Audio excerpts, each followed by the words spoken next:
पहचान लिया कि भगवान स्वयं उनकी सेवा कर रहे हैं। माधवदास ने रोते हुए भगवान से पूछा कि आप मेरी सेवा क्यों कर रहे हैं, आप तो मुझे तुरंत ठीक भी कर सकते थे। तब भगवान जगन्नाथ ने कहा कि वे अपने भक्तों को उनके कर्मों का फल भुगतने देते हैं, लेकिन वे हमेशा उनका साथ देते हैं। इसी घटना की याद में और भगवान के मानवीय स्वरूप को दर्शाने के लिए ज्येष्ठ पूर्णिमा के दिन भगवान को स्नान कराया जाता है और फिर वे बीमार पड़ जाते हैं। इस अवधि को अंसर काल, अनासरा काला कहा जाता है, जिसमें भगवान को जड़ी बूटियों से उपचार दिया जाता है और वे भक्तों को सीधे दर्शन नहीं देते। इस दौरान पिपली और अन्य आयुर्वेदिक औषधियों का लेप उन्हें लगाया जाता है। भक्त इस समय भगवान के प्रतीकात्मक चित्रपटों के दर्शन करते हैं। लगभग 15 दिनों के बाद भगवान स्वस्थ होकर रथ यात्रा के लिए तैयार होते हैं।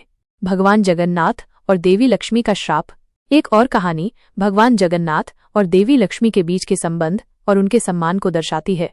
एक बार ज्येष्ठ पूर्णिमा के दिन लक्ष्मी जी अपने भक्तों के घरों में भ्रमण करने निकली। जब वो एक चांडाल भक्त के घर से बाहर आ रही थीं, तो भगवान जगन्नाथ और बलदेव जी ने उन्हें देख लिया। बलदेव जी ने लक्ष्मी जी को मंदिर से निष्कासित करने का आदेश दिया, क्योंकि उन्होंने एक चांडाल के घर में प्रवेश किया था, जिससे वे अपवित्र हो गई थीं। भगवान जगन्नाथ ने बलदेव जी को समझाने की कोशिश की कि भक्तों में कोई भेद नहीं होता, लेकिन बलदेव जी अपने निर्णय पर अडिग रहे। इससे लक्ष्मी जी को बहुत क्रोध आया और उन्होंने दोनों भाइयों को श्राप दिया कि वे भूख और प्यास से तड़पेंगे और उन्हें कोई भोजन नहीं मिलेगा। श्राप के प्रभाव से जगन्नाथ और बलदेव जी को कई दिनों तक भटकना पड़ा और उन्हें कहीं भी भोजन नहीं मिला।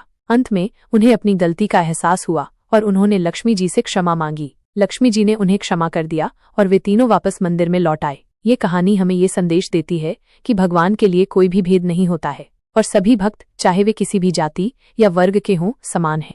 ये कुछ प्रमुख कहानी है। पुरी का जगन्नाथ धाम सिर्फ एक मंदिर नहीं, बल्कि आस्था, रहस्य और अनूठी परंपराओं का एक अद्भुत संगम है। आइए जगन्नाथ धाम से जुड़ी कुछ प्रमुख कहानियों और रहस्यों को विस्तार से जानते हैं। 1. अधूरी मूर्तियों का रहस्य। कैसे प्रकट हुए भगवान जगन्नाथ? ये जगन्नाथ धाम से जुड़ी सबसे प्रसिद्ध कहानियों में से एक है।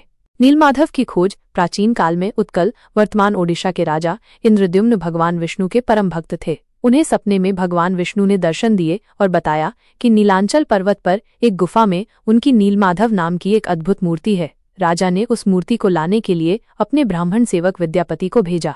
विद्यापति ने नीलमाधव के उपासक सबर मुखिया विश्ववसु की पुत्री से विवाह कर लिया। कुछ समय बाद विद्यापति ने अपने ससुर से नीलमाधव के दर्शन की इच्छा व्यक्त की। विश्ववसु पहले तो हिचकिचाए, लेकिन अपनी बेटी के कहने पर मान गए। उन्होंने विद्यापति की आंखों पर पट्टी बांधकर उन्हें गुफा तक पहुंचाया ताकि वो रास्ता न जान सके। मूर्ति का